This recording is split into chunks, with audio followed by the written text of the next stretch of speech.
Hello students, कैसे हैं आप सब लोग। तो फाइनली आज हमारा शपथ जो 6 दिन का लिया था वो हम खत्म करने जा रहे हैं और पूरी की पूरी तरीके से बिजनेस स्टडीज को आज हम एंड करेंगे। मुझे नहीं पता कि डेली बेसिस पे आपने कितनी कंसिस्टेंसी से पढ़ा, लेकिन सच बताऊं तो ये बहुत शर्म की बात है अगर आप 6 दिन भी तन मन धन से नहीं पढ़ पा रहे, डेली बस 2-2 घंटा, मैक्सिमम 2 आवर्स। तो आज सब लोग मुझे कमेंट सेक्शन में बताना मुझे कितने डे आपने खत्म कर लिया, day 1, day 2, day 3, day 4, day 5, day 6। और आज इसे पूरा खत्म करेंगे, चैप्टर हमारा एंड। इसके बाद आप फ्री हो, अपने सब्जेक्ट की तैयारी करो, अच्छे से पूरा दिन रात पढ़ो और हर सब्जेक्ट इंपॉर्टेंट है, कोशिश करो सब में 100 में से 100 लेके आओ, कोशिश करो। आए जो भी वो आगे ईश्वर की इच्छा है, बट आप ट्राई करो। और मैं आज आपसे वादा करता हूं, फिर से वादा करता हूं कि इकोनॉमिक्स और बीएसटी ऐसी करा दूंगा ना, आपको कहीं जाने की जरूरत नहीं पड़ेगी, कहीं कोई टेंशन नहीं होगी। सीयूईटी भी आपका अच्छे से इसके अंदर पूरा का पूरा रिवीजन हो जाएगा। आपको ऐसा लगेगा जब आप सीयूईटी का पेपर देखोगे ना कि यार सर ने तो हमें 12th में ही करा दिया था, जो लोग सीयूईटी में करा रहे हैं। तो अच्छे से तन मन धन से पूरी प्रिपरेशन करा रहा हूं बेटा। आज 2 चैप्टर है, मार्केटिंग मैनेजमेंट, कंज्यूमर प्रोडक्शन। वादा करो इसे आज खत्म करना है, ठीक है। चलो तो स्टार्ट करते हैं सबसे पहले मार्केटिंग मैनेजमेंट से। मार्केटिंग मार्केटिंग मैनेजमेंट और मार्केट होता क्या है ये समझते हैं। मार्केट वो प्लेस है जहां बायर और सेलर मिलते हैं और बायर बाइंग एक्टिविटी और सेलर सेलिंग एक्टिविटी को कंडक्ट करता है। So market refers to the place at which buyers and sellers gather to enter in the transaction involving exchange of goods and services. एक दूसरे को पैसे देगा और दूसरा उससे सामान ले लेगा, और इसको बोलते हैं मार्केट। मार्केटिंग एक प्रोसेस है, ये जो काम हो रहा है, ये जो एक्सचेंज का प्रोसेस हो रहा है, that process of exchange for money और something other than money is called marketing. Marketing is a process where by people exchange goods and services for money or for something of value to them। पैसा या उसके अलावा कोई और चीज जो उनके लिए वैल्यूएबल है, उसके बदले जो एक्सचेंज हो रहा है, इस एक्सचेंज के प्रोसेस को, प्रक्रिया को मार्केटिंग कहते हैं। और जिस जगह पे ये एक्सचेंज हो रहा है उस जगह को मार्केट कहते हैं। मार्केटिंग मैनेजमेंट का मतलब है management of all the activity related to market. Market के रिगार्डिंग जितनी भी एक्टिविटीज हैं उनको मैनेज करना ही मार्केटिंग मैनेजमेंट कहलाता है। तो आई होप मार्केट, मार्केटिंग और मार्केटिंग मैनेजमेंट के बीच में अंतर आपको समझ आ गया होगा। नाउ मार्केटर कौन होता है? Marketer refers to any person, कोई भी पर्सन जो मार्केटिंग कर रहा है या एक्टिवली पार्टिसिपेट कर रहा है मार्केटिंग में, उसी को क्या बोलते हैं? मार्केटर बोलते हैं। Marketer refers to any person who take more active part in the process of exchange। तो ये जो एक्सचेंज का प्रोसेस है, इसमें जो लोग पार्टिसिपेट कर रहे हैं उनको हम लोग क्या कहते हैं? मार्केटर कहते हैं। अब ये भी एनसीईआरटी के पॉइंट ऑफ व्यू से इंपॉर्टेंट है, 1 मार्कर में पूछा जा सकता है। व्हाट कैन बी मार्केटेड, किन किन चीजों की मार्केटिंग होती है, किन किन चीजों को बेचा जाता है सिंपल भाषा में। तो सबसे पहली बात, फिजिकल प्रोडक्ट। कोई भी फिजिकल प्रोडक्ट हो, गाड़ी हो, motorcycle, DVD player, iPhone, cellphone, footwear, television, refrigerator, कपड़े, मोबाइल फोन, कुछ भी हो, सब चीज की मार्केटिंग की जाती है। अगला है सर्विसेज, सेवाएं, insurance, health care, business process outsourcing, security services, easy bill services और financial services, investment, computer education, online trading, online coaching, whatever, कोई भी सेवाएं जो बेची जा रही है उसकी भी मार्केटिंग की जाती है। आइडियाज की मार्केटिंग भी की जाती है, polio vaccination, HelpAge, family planning, donation of blood, red cross, donation of money on flag day, ये सबकी भी मार्केटिंग की जाती है। इंसानों की मार्केटिंग की जाती है, इलेक्शन कैंडिडेट के टाइम पे ये पर्संस की मार्केटिंग जो है वो की जाती है कि भाई अच्छे दिन आने वाले हैं, है ना, अब की बार मोदी सरकार।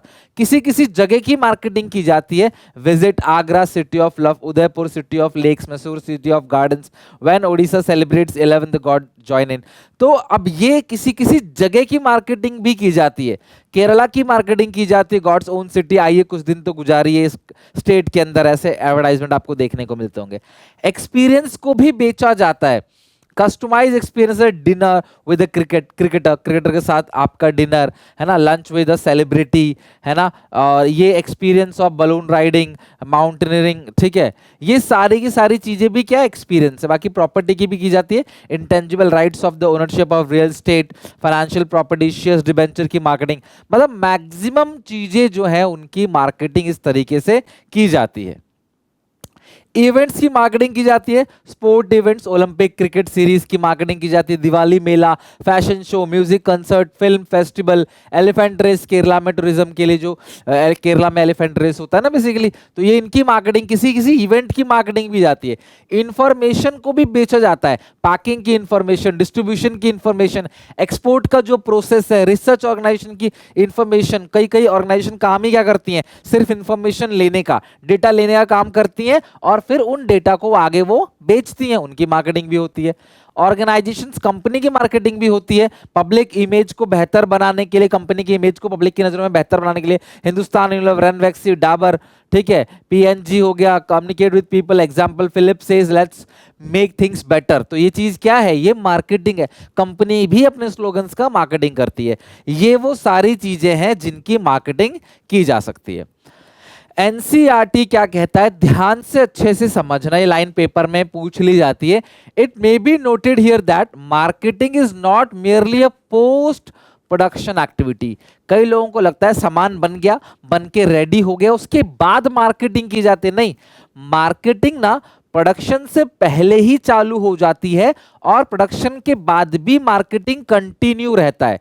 It includes many activities that are performed even before goods and services actually produce and continue even after the goods and services have been sold. Marketing की शुरुआत सामान के प्रोडक्शन से पहले चालू हो जाती है और सामान के सेल के बाद भी मार्केटिंग चलता रहता है।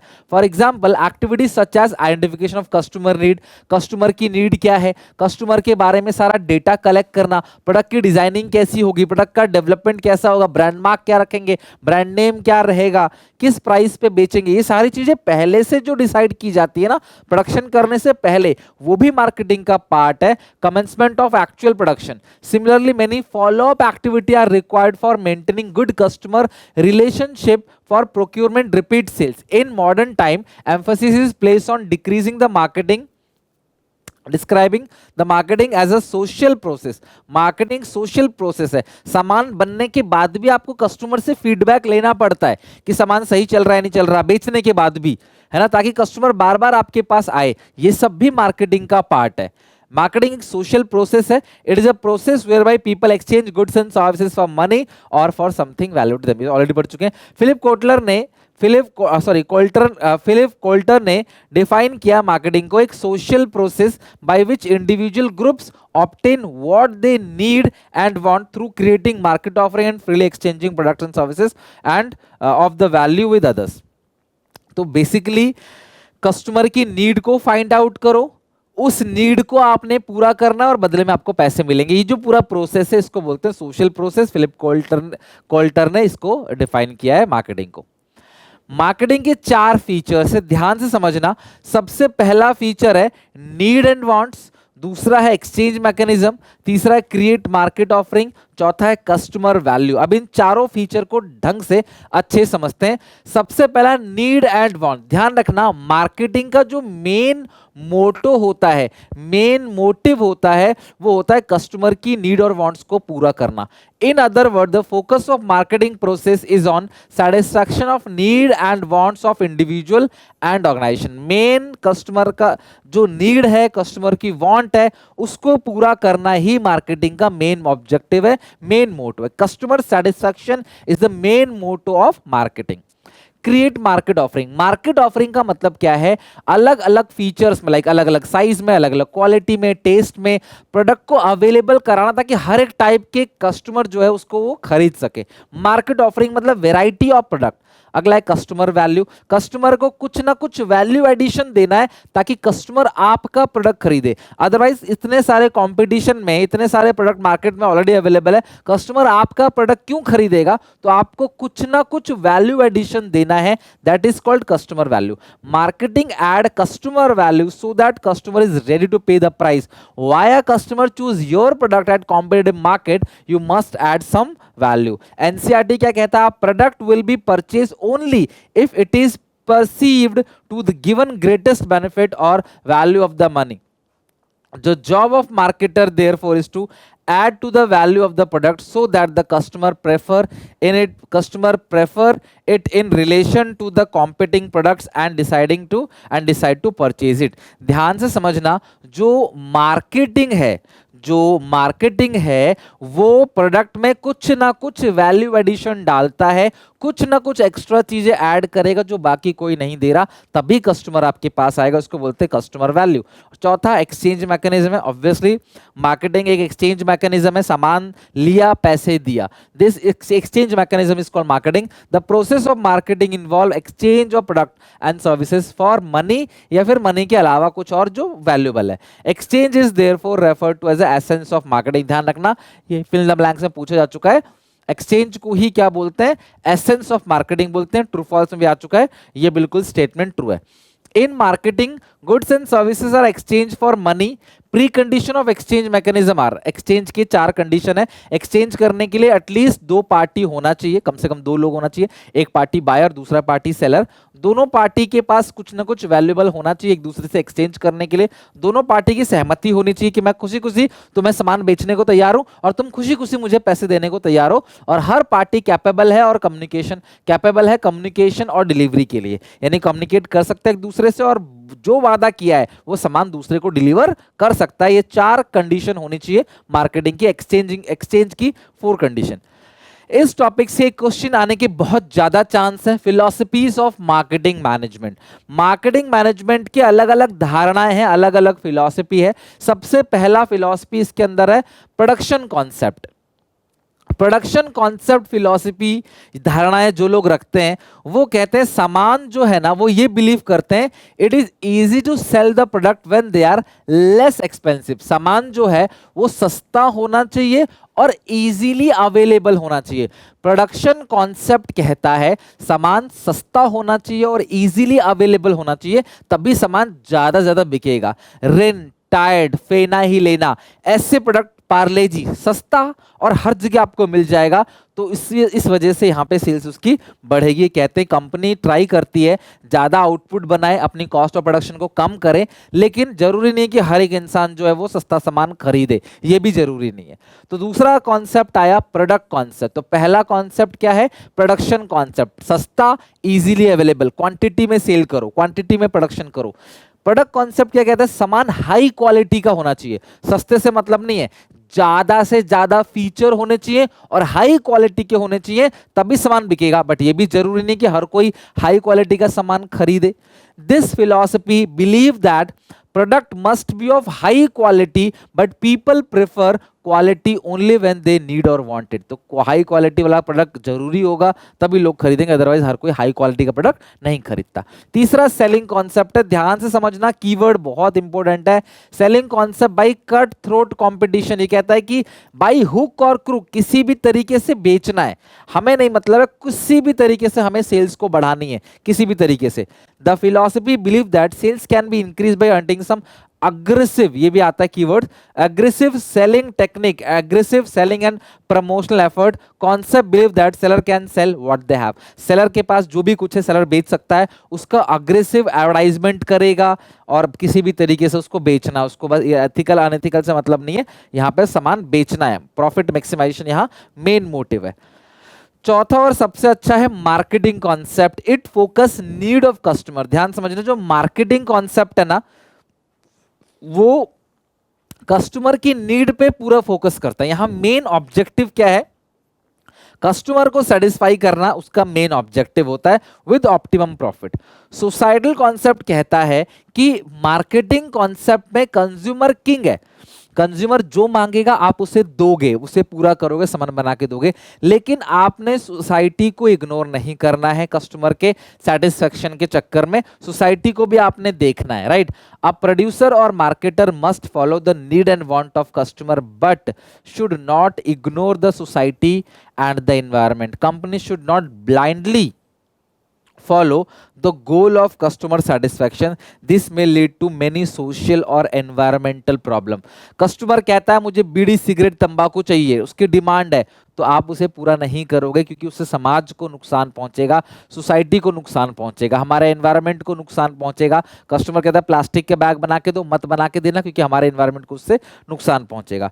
Apart from the customer satisfaction, it pay attention to the social, ethical and ecological aspect of marketing. ध्यान समझना, apart from the customer satisfaction it pays attention to the social, ethical and ecological aspect of marketing.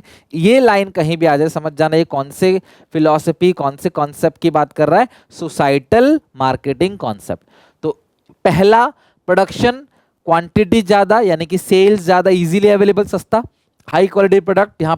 यहाँ पे आप कुछ भी बेच सकते हो प्रॉफिट मोटिव के लिए। कस्टमर सेटिस्फैक्शन, लेकिन साथ में सोसाइटी को भी आपको देखना पड़ेगा, सोसाइटी में कोई नुकसान ना हो, एनवायरनमेंट में कोई नुकसान ना हो। That is called societal marketing concept. ये तीन तरह की फिलॉसफीज हैं, आपको ध्यान रखना है। अच्छा, इनके कीवर्ड्स क्या है? जो प्रोडक्शन कॉन्सेप्ट है ये large scale production, minimum cost और सेल किया जाता है लो प्राइस पे। प्रोडक्ट कॉन्सेप्ट है good quality product, extra feature होना चाहिए, प्रोडक्ट इंप्रूवमेंट होना चाहिए, मतलब बेटर क्वालिटी। सेलिंग कॉन्सेप्ट क्या है? सेल वॉल्यूम पे फोकस करता है, अग्रेसिव प्रमोशनल टेक्निक यूज होगा, अट्रैक्टिंग एंड परसुडिंग कस्टमर, किसी भी तरह से कस्टमर को अट्रैक्ट करेंगे बाय हुक और क्रुक, ये पॉइंट भी ध्यान रखना। मार्केटिंग कॉन्सेप्ट आइडेंटिफाई करना है कस्टमर की नीड और वांट्स को, उसको फुलफिल करना है, कस्टमर सेटिस्फैक्शन मेन मोटो है। Societal marketing concept customer satisfaction with welfare of society, social, ethical and ecological aspect of marketing. ये लाइन आ जाए समझ जाना, सोसाइटल मार्केटिंग कॉन्सेप्ट। ये पांचों आपके फिलॉसफीज हो गए मार्केटिंग के। नाउ मार्केटिंग के फंक्शंस की बात करते हैं। मार्केटिंग के फंक्शंस, आपको बहुत सारे फंक्शंस, लगभग 12 के 12 फंक्शंस मैं अच्छे से समझाऊंगा, वेरी वेरी इंपॉर्टेंट। और ये जो चैप्टर है ना आपको रियल लाइफ में भी काफी मदद करेगा, रियल लाइफ में भी आपको बहुत हेल्प करेगा मार्केटिंग चैप्टर। तो सबसे पहला जो काम है, ये जो फंक्शंस है मार्केटिंग के, मैंने कहा था मार्केटिंग प्रोडक्शन से पहले चालू हो जाता है और सेल्स के बाद भी चलता रहता है। तो सबसे पहला काम क्या होता है? मार्केट रिसर्च करना, यानी कि gathering and analysing the market information. Marketing का जो सबसे पहला काम है ये मार्केट की इंफॉर्मेशन को गैदर करना है कि किस टाइप के लोग रहते हैं यहाँ पे, उनकी इनकम क्या है, कॉम्पोजिशन ऑफ फैमिली क्या है, कितने बूढ़े हैं, कितने बच्चे हैं, कितने मेल है, कितने फीमेल हैं, वेज खाते हैं, नॉन वेज खाते हैं, प्रेफरेंस क्या रहती है, कस्टम ट्रेडिशन क्या है, गवर्नमेंट क्या है, हर चीज मार्केट के बारे में स्टडी करना, यानी gathering and analysing the market information सबसे पहला काम है मार्केटिंग का, यानी कि market research. Here in the first step marketer try to gathering information relating to market to conduct the market research. Marketer perform SWOT analysis. Marketer देखता है कि आपकी स्ट्रेंथ क्या है, वीकनेसेस क्या है, अपॉर्चुनिटी क्या है और थ्रेट क्या है, SWOT एनालिसिस। तो SWOT एनालिसिस किसके अंदर आता है? Gathering and analysing market information. तो सबसे पहला क्या काम करोगे आप? मार्केट की सारी इंफॉर्मेशन गैदर करोगे। अगर आपको ही किसी नए प्रोडक्ट को मार्केट में लॉन्च करना है, कोई काम चालू करना है, तो पहले भैया मार्केट की सारी इंफॉर्मेशन को कलेक्ट करना है, gathering and analysing the market information. फिर करना है फ्यूचर के लिए market planning. After conducting research, the marketer has to plan the steps necessary to achieve the marketing objective. Under market planning, if company want to increase sale by 20%, अगर company 20% sales को increase करना चाहती है तो company अपने scales को, equipment को, अपनी मशीनरी को, प्रोडक्शन कैपेसिटी को, एक्स्ट्रा लेबर हायर करेगी, ये सब करना पड़ेगा। This is called market planning. तो मार्केट का जो भी गोल है उसको कैसे अचीव किया जाएगा उसको हम करते हैं मार्केट प्लानिंग। जब मार्केट प्लानिंग हो जाती है फिर हम प्रोडक्ट को डिजाइन करते हैं, इंटेंजिबल्स को करते हैं डेवलपमेंट और टेंजिबल को करते हैं डिजाइन। तो प्रोडक्ट की डिजाइनिंग की पैकेजिंग कैसी होगी, वेरिएंट क्या क्या रहेगा, कंपनी पूरा डिजाइन करती है, ऑनलाइन बनाने की कोशिश करती है कि प्रोडक्ट कैसा बनेगा। फिर स्टैंडर्डाइजेशन एंड ग्रेडिंग होता है। स्टैंडर्डाइजेशन का मतलब क्या है? स्टैंडर्डाइजेशन का मतलब क्या है? Maintain quality standard to achieve uniformity. Quality standard maintain करना ताकि जो प्रोडक्ट है वो एक जैसा रहे इन द प्रोडक्ट, और it provide the quality assurance and consistency to consumer. Standardisation का मतलब क्या है? प्रोडक्ट का एक स्टैंडर्ड होना चाहिए, क्वालिटी ऑफ स्टैंडर्ड, उसकी पैकिंग हो, उसका रॉ मटेरियल हो, एक प्रॉपर स्टैंडर्ड होना चाहिए कि भाई इस लेवल का हमारा प्रोडक्ट का स्टैंडर्ड है। दिस इज कॉल्ड स्टैंडर्डाइजेशन, ताकि आपके सारे के सारे प्रोडक्ट जो है उसी स्टैंडर्ड के बेसिस पर बने। ग्रेडिंग का मतलब क्या होता है? Grading means classifying the product on some basis like size, quality. Marketer can charge high price for high quality product. Grading is generally used in agriculture product like rice, wheat, pulse. इन सब के लिए आमतौर पे grading की जाती है। तो quality basis पे कि भाई ये 50 रुपए वाली दाल है, 60 रुपए वाली दाल है, 100 रुपए वाली दाल है, किसी ना किसी बेसिस पे हम प्रोडक्ट को क्या करते हैं? ग्रेडिंग कर देते हैं, क्वालिटी बेसिस पे बांट देते हैं प्रोडक्ट को। This is called grading. और स्टैंडर्डाइजेशन मतलब क्वालिटी सेट करना कि आप किस क्वालिटी का सामान बनाओगे। 200 रुपए किलो वाले रसगुल्ले भी आते हैं, 400 वाले भी, 800 वाले भी, 1000 वाले भी। तो आप किस क्वालिटी का सामान बनाओगे, उस क्वालिटी का आपका रॉ मटेरियल होना चाहिए, उस क्वालिटी की पैकिंग, उस क्वालिटी का लेबर, उस क्वालिटी का ट्रांसपोर्टेशन, सब कुछ उस क्वालिटी का होना चाहिए, राइट। अगला है, तो पांचवा पॉइंट है पैकेजिंग और लेबलिंग। पैकेजिंग मतलब सामान को पैक में डाल देना, क्योंकि सामान को ऐसे खुले में तो दे नहीं सकते, पैकिंग होगी, और पैकेट के ऊपर जो इंफॉर्मेशन लिखा रहता है that is called labelling. The product is always supplied to customer in pack form. It refers to designing of packet, wrapper, carton etcetera. Attractive packaging leads to increase in sale, hence packaging is considered as silent salesman. ध्यान रखना, silent salesman किसको कहते हैं? हम silent salesman हम कहते हैं packaging को। Packaging is consider as a silent salesman. Labelling क्या है? Informative part of packing. Company can put various information related to product, related to law, वो सब डाल दी जाती है। क्लास बैच नंबर या प्राइस हो गया, कैसे यूज करना है, सरकार की तरफ से कोई इंफॉर्मेशन अगर है, जैसे स्मोकिंग किल्स लिखा रहता है सिगरेट के डब्बे पर, तो ये सारी की सारी इंफॉर्मेशन डालना ही क्या कहलाता है? लेबलिंग। देन जब 5 पॉइंट पे पैकेजिंग लेबलिंग कर लेंगे, तब हम सोचेंगे भैया कि किस नाम से सामान को बेचेंगे। Branding. A company can easily sold their product through a brand name. Company decide a brand name which grab customer attention, loyalty and consistency. Brand name helps in creating product differentiation. Brand name आपकी मदद भी करता है आपके product को बाकी सबके product से अलग बनाने के लिए। तो यहाँ पे छठे पॉइंट पे आके कंपनी को एक ब्रांड नेम दिया जाता है या ब्रांड मार्क बनाया जाता है। फिर जाके कस्टमर सपोर्ट सर्विसेज भी फंक्शन है मार्केटिंग के। सारी चीजें मार्केटिंग के अंदर आती हैं। Customer is the king of market, so customer satisfaction is must. Company try to support customer after making sales, providing them a customer support services. कोई नंबर दिया जाता है, कोई पोर्टल दिया जाता है, कोई वेबसाइट उनको दे दी जाती है, कोई एप्लीकेशन दे दी जाता है, ताकि किसी भी प्रकार की ग्रीवेंसेस अगर कस्टमर को है, शिकायत अगर कस्टमर को, तो कस्टमर डायरेक्टली हम तक रीच करे ताकि हम उसको सेटिस्फाई कर सके। इससे हमारी रिपीट सेल्स भी बढ़ेगी। Customer support service are very effective in bringing repeat sales from the customer and developing a brand loyalty for a product. अगर आप चाहते हो ब्रांड लॉयल्टी बनाना, रिपीट सेल्स करना, तो कस्टमर को अच्छी सपोर्ट सर्विसेज आपको देना पड़ेगा। नेक्स्ट है प्राइसिंग ऑफ प्रोडक्ट। किसी भी प्रोडक्ट का प्राइस सबसे ज्यादा क्रूशियल एलिमेंट है। प्राइस सेंसिटिव होता है कस्टमर। थोड़ा सा प्राइस ऊपर हुआ ना कस्टमर भाग जाएगा, थोड़ा सा नीचे हुआ तो कस्टमर आ जाएगा। तो price is the most crucial element of marketing as customer is highly price sensitive. A little variation in price may take your customer to the competitor product. थोड़ा सा प्राइस ऊपर कर दिया ना, कस्टमर तुम्हारे कॉम्पिटिटर का सामान खरीद लेगा। Marketer keep in mind various factors before deciding the price. Price is an important factor affecting the success और failure of a product in the market. तो वो कौन सा पॉइंट है जो सक्सेस और फेलियर को डिसाइड करता है किसी भी प्रोडक्ट का? तो वह price. Price is an important factor affecting the success और failure of a product in market. Next है promotion and selling. To increase the sale of a product produce goods, it must be promoted. Seller use various technique to communicate with buyer and sale promotion technique to enhance the sale.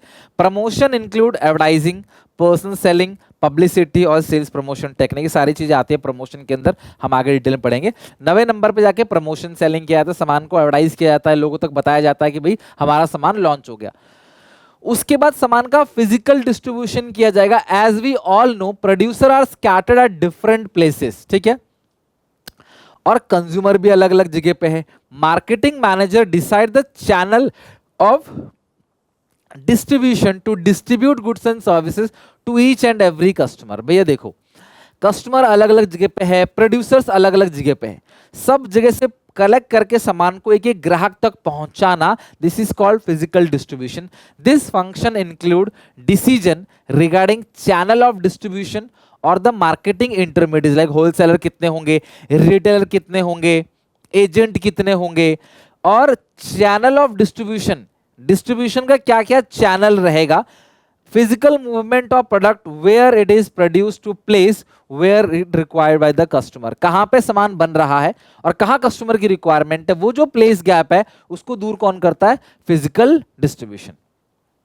अगला है transportation, removal the gap between the production place और consumption place. यहां पे production और consumption place के बीच में gap को खत्म करना ही ट्रांसपोर्टेशन कहलाता है। Raw material and finish goods are transferred to different corner of the country, the marketer companies various modes of transportation. तो जो है कंपनी अलग अलग मोड ऑफ ट्रांसपोर्टेशन, शिप के थ्रू, एयर ट्रांसपोर्ट के थ्रू, वाटर ट्रांसपोर्ट के through, road transport के through जो है वो सबके पास तक सामान पहुंचाया जाता है।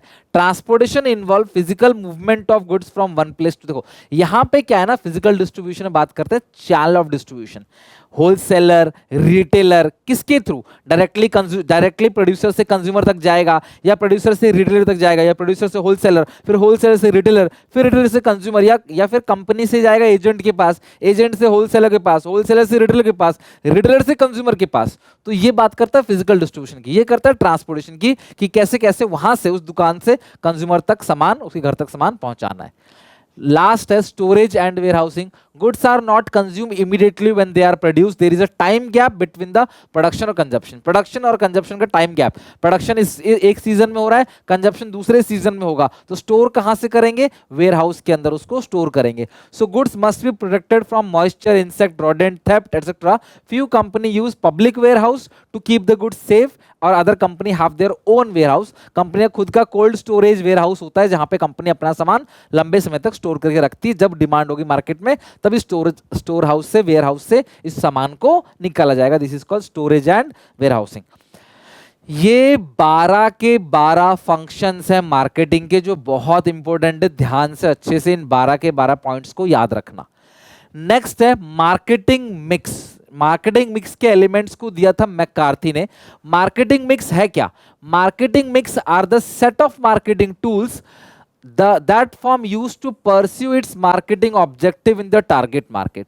मार्केटिंग मिक्स वो सेट ऑफ मार्केटिंग टूल्स है जो फर्म यूज करती है अपनी मार्केटिंग ऑब्जेक्टिव को पूरा करने के लिए। फिलिप कोटलर ने ये जो है डेफिनेशन दिया था एलिमेंट ऑफ मार्केटिंग मिक्स का, यानी कि marketing mix are the set of marketing tool that firm use to pursue its marketing objective in the target market। यहाँ पे 4 अलग अलग पॉइंट है। 4 P's ऑफ मार्केटिंग मिक्स, ध्यान रखना 4 P's ऑफ मार्केटिंग मिक्स।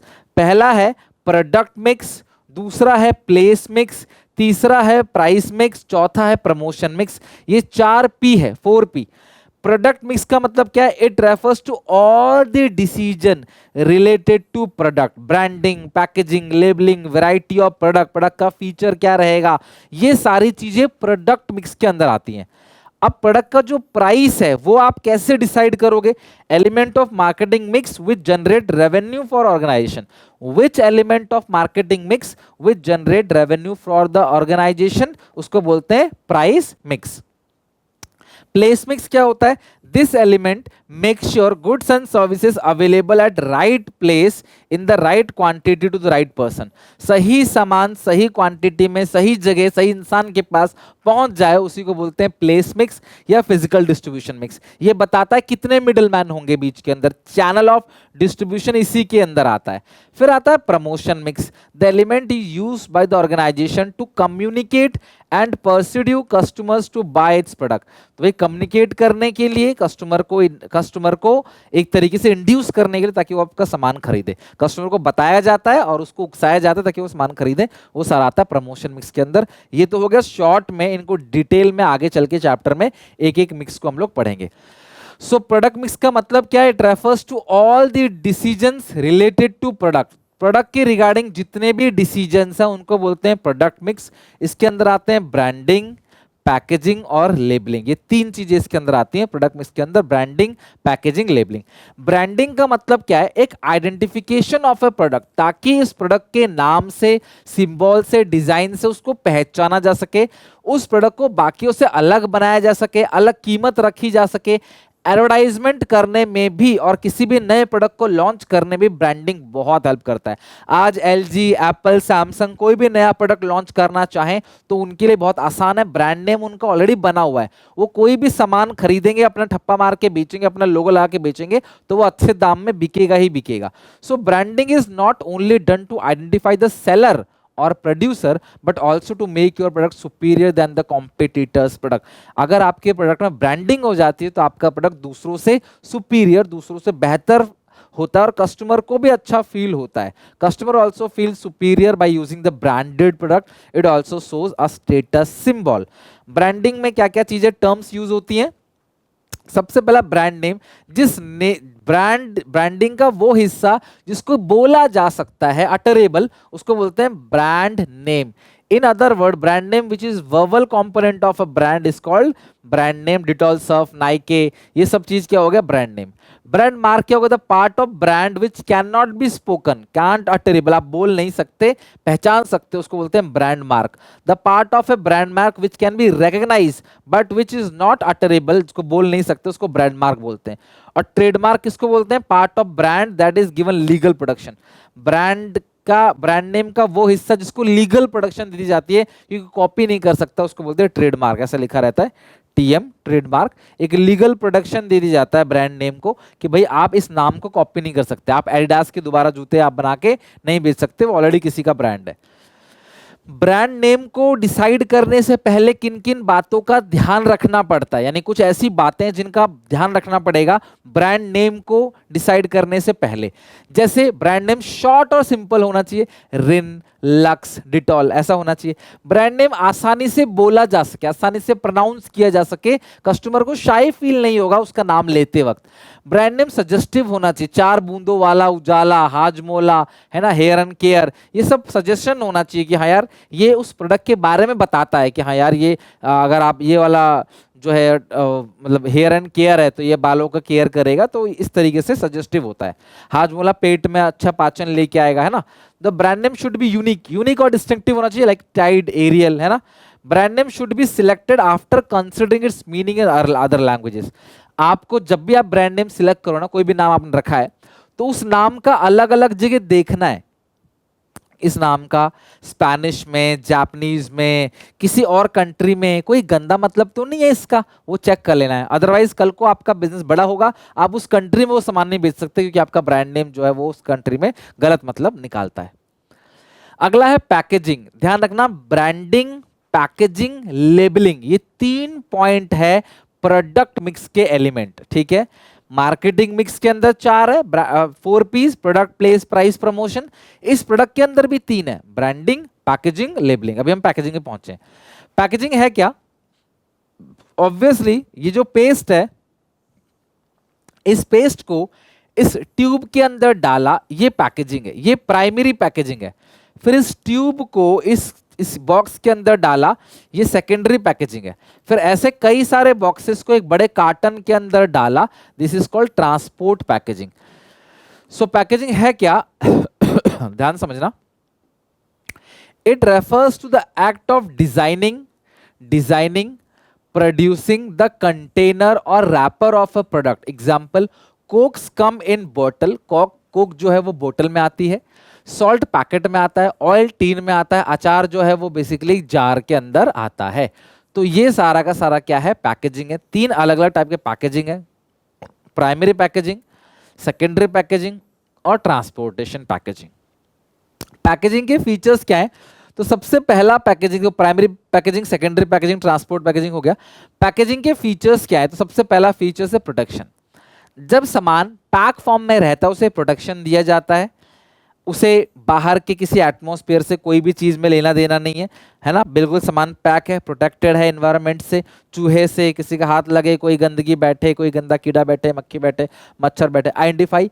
जब पैकेट रहेगा तो दूर से पहचान लो। कैडबरी का जो कोई पैकेजिंग होती है कंपनी के अंदर, वो डब्बा ऐसा होता है, बॉक्स ऐसा, पैकेट ऐसा होता है, दूर से देख के पहचान जाते हो।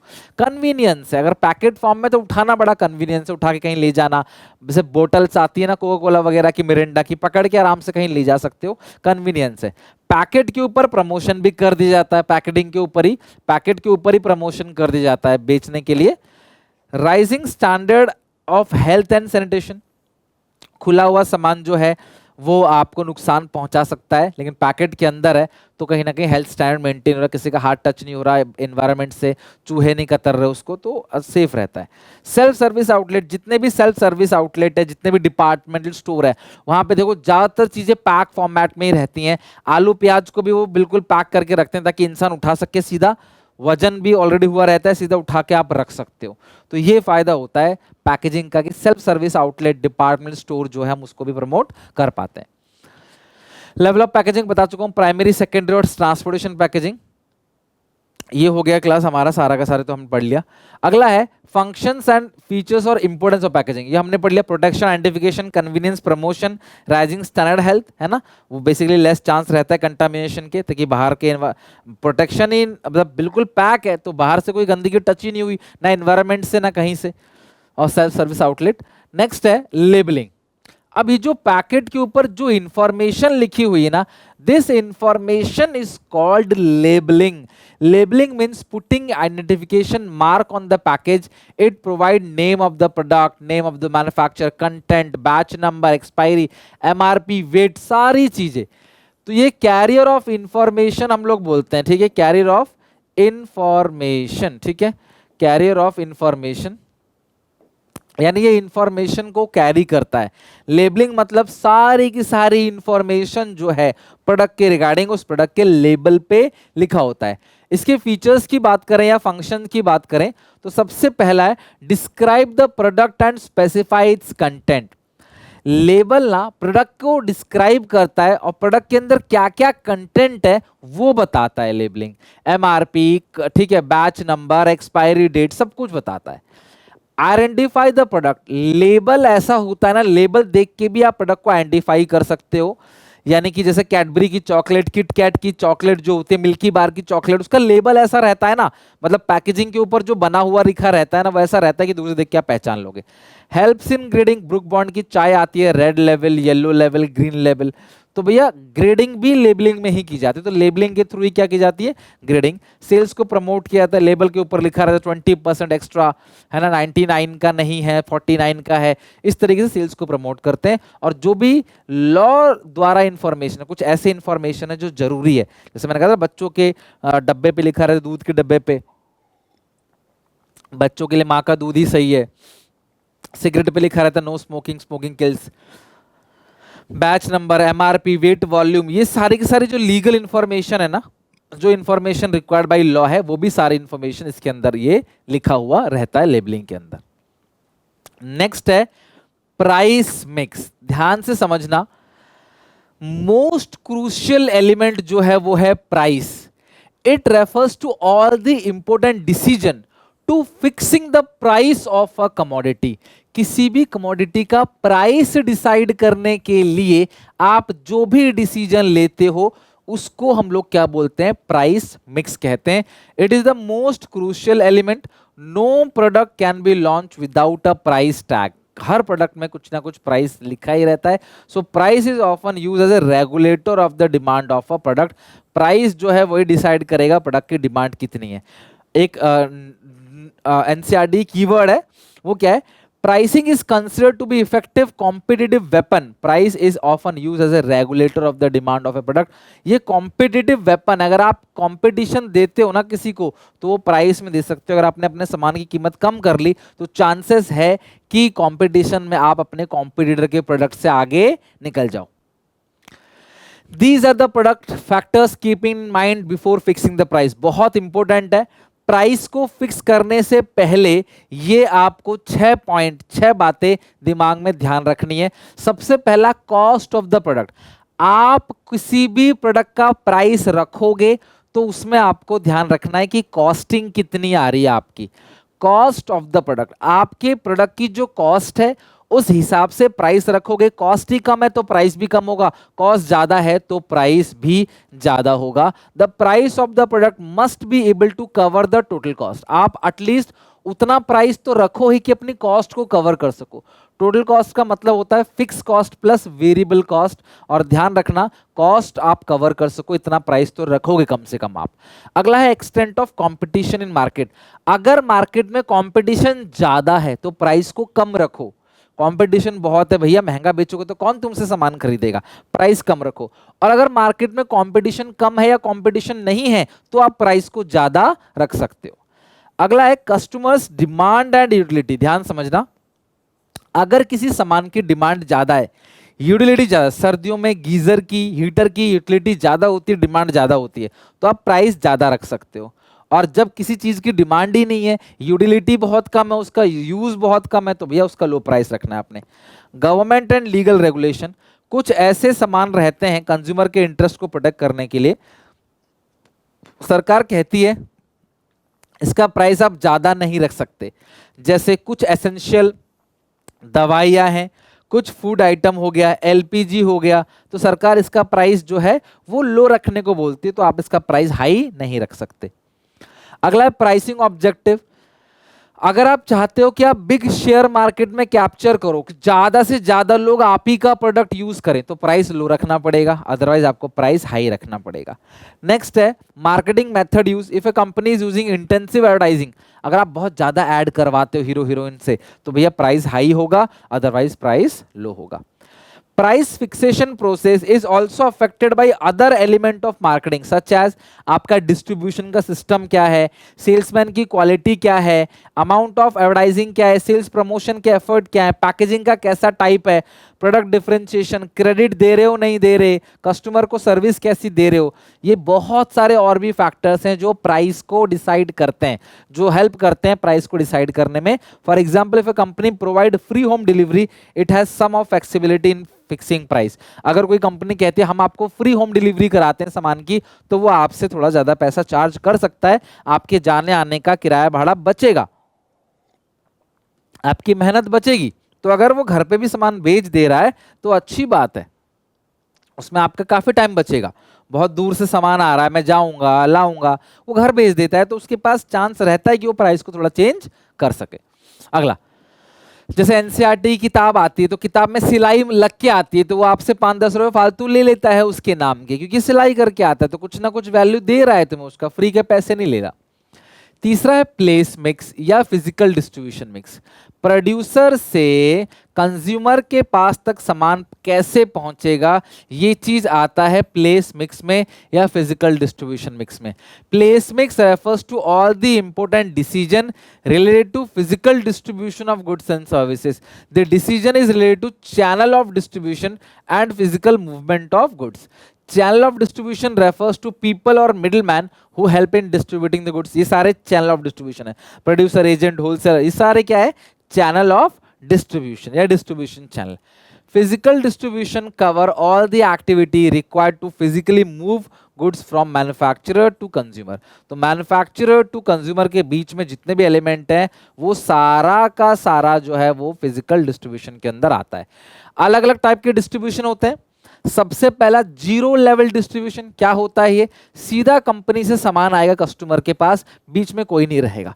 तो यहाँ पे कंपनी सीधा अपना सेल्समैन अपॉइंट करेगी, कंपनी से सामान लेके कस्टमर तक पहुंचाएगा, सामान सस्ता मिलेगा बिकॉज बीच में मिडिलमैन कम है। जैसे बाटा आपने जूते बेचती है, इंटरनेट हो गया, इंटरनेट के थ्रू टेली शॉपिंग हो गया, मेल ऑर्डर हाउस हो गया, ये सारे कंपनीज जो हैं डायरेक्ट यहाँ से यहाँ। एक वैक्यूम क्लीनर कंपनी है, वैक्यूम क्लीनर बेचती है, वो सीधा कंपनी से आता है तुम्हारे पास, कोई मिडिलमैन नहीं है, सामान सस्ता मिलता है आपको। वन लेवल बीच में एक मिडिलमैन होगा, रिटेलर। यहाँ पे कंपनी से सामान आएगा रिटेलर के पास, और रिटेलर से सामान किसके पास आएगा, कंज्यूमर के पास। इसको बोलते हैं one level. Car, expensive watches, diamond jewellery वगैरह यहाँ पे वन लेवल चैनल को प्रेफर करती है। टू लेवल, कंपनी बेचेगी होलसेलर को, होलसेलर देगा रिटेलर को, रिटेलर बेचेगा किसको, कंज्यूमर को। लेकिन यहाँ सामान महंगा बिकेगा, यहाँ पे इसका मार्जिन भी है, इसका मार्जिन भी है, सारा बोझ कस्टमर के ऊपर आ जाता है। टू लेवल चैनल जनरली जो ग्रोसरीज हो गया, हाउस होल्ड का सामान होता है ना, उसके लिए टू लेवल चैनल का यूज किया जाता है।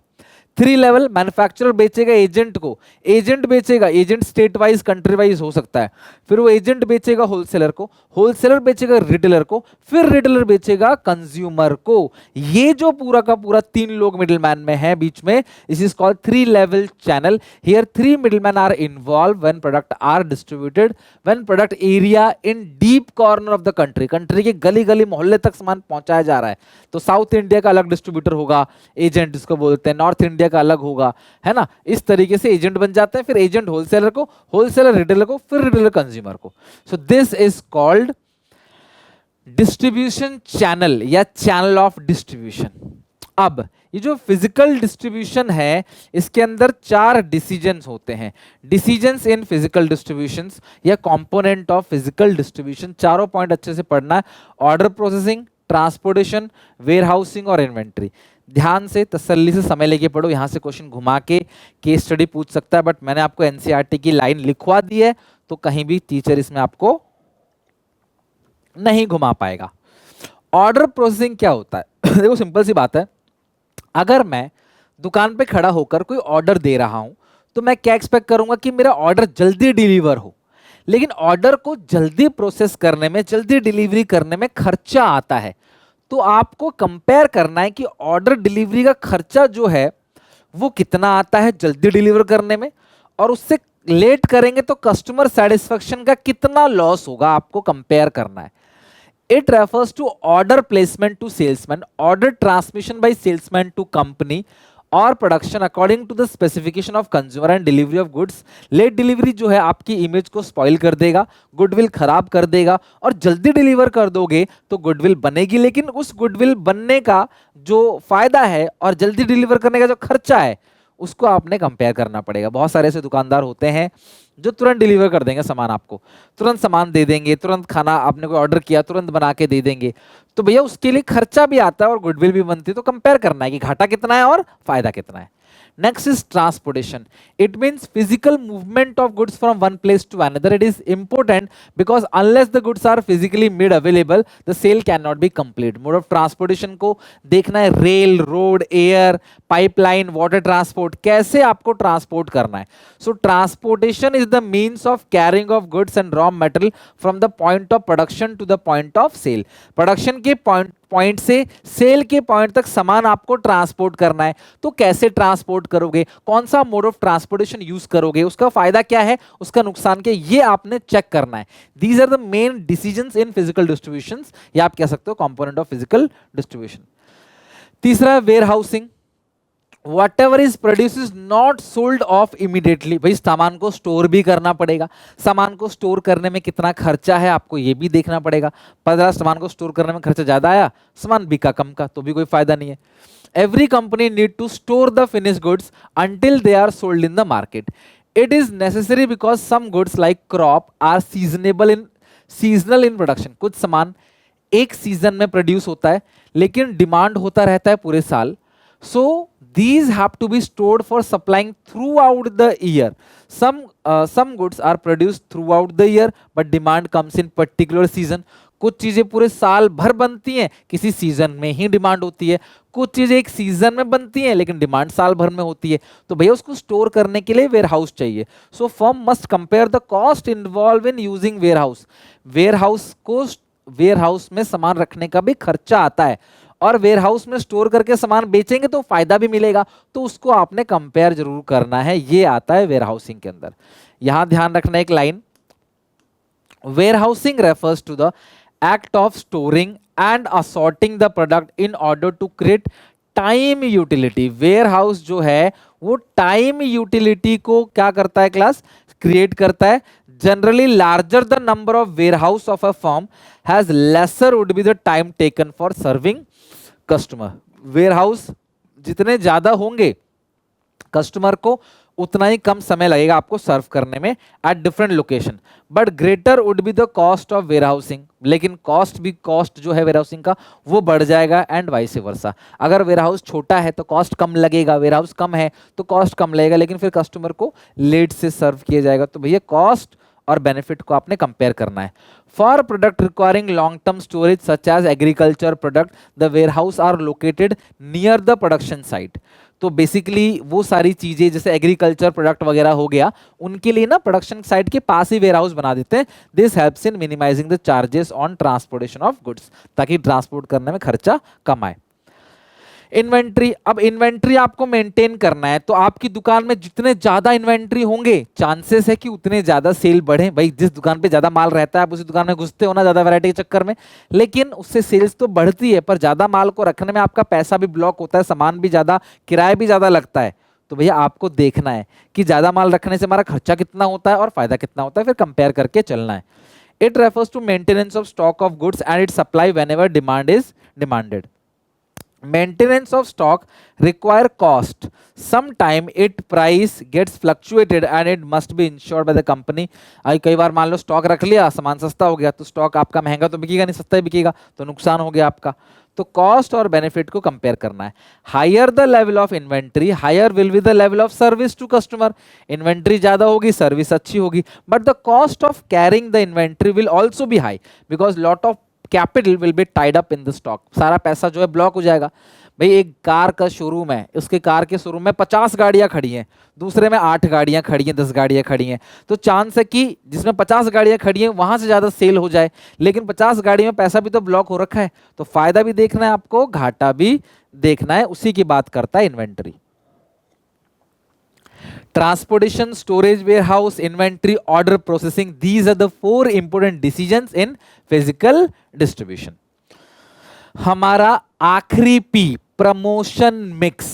प्रमोशन तो समझते ही हो, कपिल शर्मा का शो देखते हो, वहां पे जब कोई एक्टर आए तो समझ जाना कि वो प्रमोशन कर रहा है मूवी का।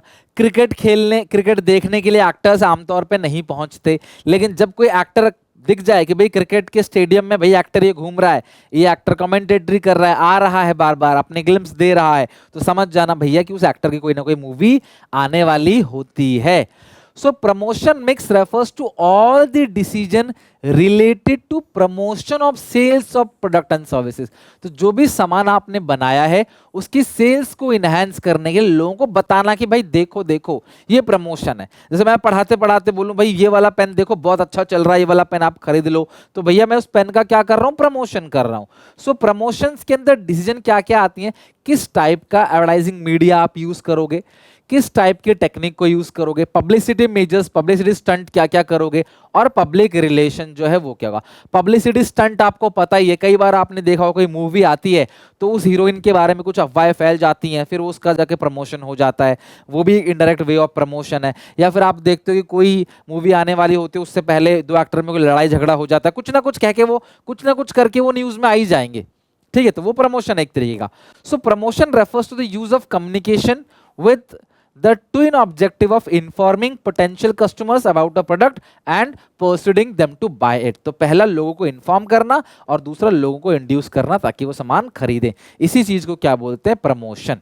तो देखते हो क्लास आपकी अदालत में कोई हीरो आ रहा है, आईपीएल के अंदर क्लास देखो ये प्रमोशन हो रहा है, ड्रीम आईपीएल देखो कंपनी के नाम का प्रमोशन हो रहा है, कपिल शर्मा शो में किसी मूवी का प्रमोशन कर रहे हैं, कोई ना कोई चल रहा होता है सीरियल वगैरह, उसमें कोई हीरो आ जाता है अचानक से, तो वो कहीं ना कहीं मूवी का प्रमोशन कर रहा है। Element of promotion mix with all keyword, ध्यान समझना। There are 4 element of promotion mix: advertising, sales promotion, person selling और public relation। अब चारों का मतलब समझते हैं। एडवर्टाइजिंग होता क्या है, इम्पर्सनल, बहुत इंपॉर्टेंट है, इम्पर्सनल फॉर्म ऑफ कम्युनिकेशन, और ये पेड फॉर्म में होता है कम्युनिकेशन। इनफॉर्मल इम्पर्सनल का मतलब क्या है, जहां पे पर्सनली कुछ नहीं बोला जाता आपको। आम जनता को बताया जाता है, सबको टीवी में ऐड आता है, सबको बताया जाता है कि भाई ये है, ये वाली दवाई खाओगे स्ट्रांग बनोगे, ये वाला शैम्पू यूज करोगे तो आपका बाल स्ट्रांग रहेगा, है ना, शाइन रहेगा। तो वो सबके लिए होता है और वो पेड फॉर्म है। ध्यान रखना, ऐश्वर्या राय कहते हैं लक्स साबुन मैं यूज करती हूँ, 10 रुपए वाला साबुन कभी ऐश्वर्या राय यूज करेगी? आप खुद सोचो, नेवर एवर। लेकिन वो कहती कि मैं यूज करती हूँ, तो लोगों को लगता है कि भाई मैं भी ये वाला साबुन यूज करूंगी तो मैं भी ऐश्वर्या राय की तरह जो है वो दिखने लग जाऊंगी। या फिर कोई हीरो आता है, वो एक डिओड्रेंट या फिर एक सेंट परफ्यूम मार देता है, आसपास सब भीड़ आ जाती है, लड़कियों की चिपकने लग जाते हैं, उनसे लोग कहते हैं यार हम भी करेंगे तो हम भी ऐसा होगा। तो भैया ये सब क्या है? पैसे लेके वो आपको ऐसा बोल रहे हैं, एक्चुअल में ऐसा कुछ भी नहीं है। कोई बहुत तगड़ी बॉडी बना लेता फिर कहता है कि मैं ये वाली चीज खाता हूं, वो झूठ है। उसको पैसे दिए गए ये बोलने के लिए कि तू ये बता दे ये वाली चीज खाता है, तो लोग सोचेंगे तेरे जैसी बॉडी बन जाएगी इस चीज खा के और इस चीज की सेल्स बढ़ जाएगी, बट ऐसा एक्चुअल में कुछ होता नहीं है। सेल्स प्रमोशन के लिए, sales promotion basically short term incentive है।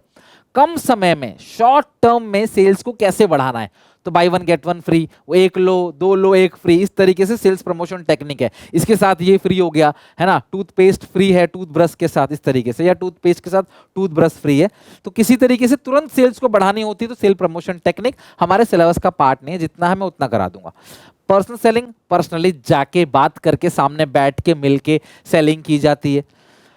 पर्सनल फॉर्म ऑफ कम्युनिकेशन होता है इसके अंदर, आपके पास आते हैं और पर्सनली आपसे बात करके सेल्स को इनहेंस करते हैं, फेस टू फेस इंटरेक्शन होता है इसके अंदर। और अगला है पब्लिक रिलेशन। ये चारों कंपोनेंट किसके हैं? प्रमोशन मिक्स के 4 एलिमेंट होते हैं, advertising, sales promotion, personal selling और पब्लिक रिलेशन।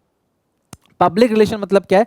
कंपनी की इमेज को सुधारने के लिए कोई पब्लिक एक्टिविटी करते हैं, कोई सर्विस एक्टिविटी करते हैं, जनता की भलाई के लिए, जनरल इंटरेस्ट के लिए कोई काम करते हैं ताकि आपकी इमेज अच्छी बन जाए। Helps to bring back the reputation and goodwill of the company. ये कीवर्ड्स है, कंपनी की गुडविल, कंपनी की रेपुटेशन को वापस लाने के लिए क्या किया जाता है? पब्लिक रिलेशन बनाए जाते हैं। चलो एक एक करके हम सबको पढ़ते हैं। देखो यार, यहाँ पे चाइना गेट आउट का नारा लगाए जा रहे हैं, यहीं पे देखो चाइना की कंपनी का जो सामान है ना उसको बेचा जा रहा है, दोनों लोगों को लड़वाया जा रहा है, इंडिया का व्यू, चाइना का व्यू। कुछ आजकल न्यूज चैनल में ऐसे चलता है, दो गुट को बुला लेते हैं, लड़वाते रहते हैं उनसे और पब्लिक मजा लेती है और फिर टीआरपी इनका बनता है। इनको कोई मतलब नहीं है कि देशभक्ति से, ये वही सामान बेचते हैं और लोगों को लड़वाते हैं और अपना मुनाफा निकालते हैं। तो ये ऐसे बहुत सारे एग्जाम्पल आपको टीवी में मिल जाएंगे कि लैपटॉप के ऊपर एक लोगो लगा होगा, क्रिकेटर जो खरीदते हैं, टी शर्ट वगैरह जो पहनते हैं, या फिर जो भी कंट्री को रिप्रेजेंट करने के लिए प्रोडक्ट यूज करते हैं, उसमें कंपनी का एमआरएफ बैट पे लिखा रहता है एमआरएफ, तो उस एमआरएफ का भी कितना ज्यादा पैसा वो लोग लेते हैं बल्ले पे चिपकाने का। तो एडवर्टाइजिंग बेसिकली है क्या? पेड फॉर्म है ना, पेड फॉर्म है। नॉन पर्सनल प्रेजेंटेशन, पर्सनली किसी को नहीं बोल रहे, नॉन पर्सनल, सबके लिए कॉमन मैसेज जाता है। Promotion of idea, goods and services by an identified sponsor. Sponsor वो पर्सन है जिसने पैसे दिए हैं, ये वो कंपनी है जिसने पैसे दिए हैं प्रोडक्ट को प्रमोट कराने के लिए, उसको बोलते हैं sponsor. Advertising is perhaps the most commonly used tool for promotion. सबसे कॉमनली यूज्ड टूल होता है प्रमोशन का। ये इम्पर्सनल फॉर्म ऑफ कम्युनिकेशन है which is paid for the marketers, यानी sponsors, to promote some goods और सर्विसेज। हमारे पास मार्केटर आते हैं, स्पॉन्सर्स आते हैं, कहते हैं भैया आप इस वाली चीज को प्रमोट कर दो और हम आपको पैसे दे देंगे। तो भाई यही चीज क्या कहलाती है? Advertising, right. फायदा क्या है? रीच, लाखों करोड़ों लोगों तक पहुंच जाता है। चॉइस बहुत है इसके अंदर, किस तरीके से, रेडियो है, न्यूज़पेपर है, ठीक है, अलग अलग जगह इंटरनेट है। लेजिटिमेसी, जिस चीज का ऐड आता है ना, लोगों को कहीं ना कहीं भरोसा रहता है उसके ऊपर कि यार हाँ मैंने इसका ऐड देखा है, टीवी पे इसका ऐड आता है। सस्ता पड़ता है कि लाखों करोड़ों लोगों तक आप एक झटके में पहुंच जाते हो और कस्टमर को भी सेटिस्फेक्शन मिलता है एडवर्टाइज गुड्स का। अगर एडवर्टाइजिंग हो रखा है, अगर कोई ऐसा प्रोडक्ट है इसका आपने बार बार नाम सुना है, तो कहीं ना कहीं सोचोगे कि हाँ ठीक है यार लेते हो, हाँ इसका नाम सुना है, चलो यही दे दो। अरे ये क्या, इसका तुमने नाम ही नहीं सुना, तो शायद आप उसे नहीं लोगे, भले वो कितना अच्छा सामान क्यों ना हो। तो पहला है रीच, लार्ज मार्केट तक पहुंच सकते हो टीवी, रेडियो, न्यूज़पेपर के थ्रू। बहुत सारा चॉइस आपके पास है, प्रूफ रहता है, एक बिलीफ रहता है, लेजिटिमेसी कि हाँ भैया हमने टीवी में ऐड देखा था। सस्ता पड़ता है, सस्ता इसलिए पड़ता है लाखों करोड़ लोगों तक पहुंचते हो आप उस पैसे में। अगर मान लो आपका 1 करोड़ रुपए लगा भी, तो आप 1 करोड़ लोगों तक पहुंच गए, तो हर बंदे तक पहुंचने का खर्चा सिर्फ 1 रुपए है। तो पर पर्सन की कॉस्ट बहुत सस्ती होती है इसमें, और कस्टमर को भी सेटिस्फेक्शन मिलता है। कस्टमर को लगता है हाँ यार अच्छी क्वालिटी का सामान होगा, क्योंकि इस एक्टर ने बोल दिया है, इस हीरोइन ने, हीरो ने बोल दिया है, इतना बड़ा एक्टर है, झूठ नहीं बोलेगा, मेरा आइडियल है ये। तो ये कहीं ना कहीं सेल्स को बढ़ा देता है और कस्टमर को सेटिस्फाई देता है। सेटिस्फाई करता है। Sales promotion, it refers to all the promotion technique which induce the customer to buy a product. Immediate sales के लिए special offer, buy one get one sales, 20% off, 50% off, ये इस तरीके से जो चीजें निकलती है ना, जैसे अभी सर्दियां आने वाली है ना, तो आप देखना कोका कोला की जो बोतल है, सॉफ्ट ड्रिंक की जो बोतल, उनमें काफी डिस्काउंट चलेगा, उनको तुरंत स्टॉक खाली करने के लिए। This is called sales promotion. Next है पर्सनल सेलिंग। आपके घर आएगा इंश्योरेंस करने वाला, आपके अकॉर्डिंग आपका इंश्योरेंस प्लान बना के जाएगा, या कोई प्रोडक्ट बेचने आएगा, या नेटवर्क मार्केटिंग वाला कोई आएगा, तो आपके घर आएगा, आपसे बात करेगा, आपको मोटिवेट करेगा, भाई तू कर सकता है, यस, और मोटिवेट करेगा आपको, आपको सेल्स करेगा, कहीं ना कहीं करेगा, वो होता है personal selling. Personal selling means simple सी बात है, सेलिंग पर्सनली। इसमें फेस टू फेस इंटरेक्शन होता है सेलर और बायर के बीच में, सेल की पर्पज से। और personal selling doesn't mean getting prospectus to desire what seller want, but concept of personal selling is also based on the customer satisfaction. तो आपको सेटिस्फाई करेगा, आपके अकॉर्डिंग जो है वो सामान आपको लाके देगा। आपको वेबसाइट बनवानी है, आपको इंश्योरेंस प्लान लेना है, तो आप कस्टमाइज वे में लेते हो। आज generally personal selling customise product के लिए होता है, जो स्पेशली आपके लिए है, जो हर किसी के लिए नहीं होता, वो सिर्फ आपके लिए है।